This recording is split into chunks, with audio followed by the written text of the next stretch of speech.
Viewers, hello అండి. ఎలా ఉన్నారు అందరూ? Welcome to my channel. ఈరోజు మీకోసం ఇంకొక కొత్త ప్రోడక్ట్ని తీసుకొచ్చేసాను. రండి చూస్తాను.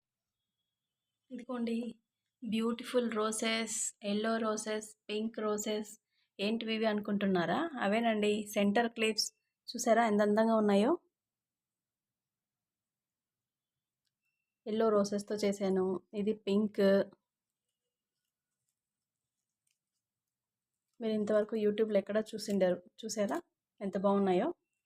ఇంకా ఇవి చూడండి, మన రోజెస్ పెట్టుకుంటాం కదా, అలాగా ఇవి రోజెస్. జస్ట్ ఇలా తల్లో పెట్టేసుకొని మనం ఈ స్లైడ్స్ పెట్టుకుంటాం కదా రోజెస్, ఈ స్లైడ్స్ యూస్ చేసేసి మనం తల్లో పెట్టేసుకోవాలి. బేబీ పింక్, ఎల్లో ఉన్నాయి. చూసారా ఎంత క్యూట్గా, ఎంత అందంగా ఉన్నాయో? నాకైతే చాలా బాగా నచ్చాయి. మీకు కూడా నచ్చాయా? అయితే నాకు కమెంట్ సెక్షన్లో పెట్టండి, కమెంట్ చేయండి బ్యూటిఫుల్ అని. Thank you viewers. Thank you for supporting me.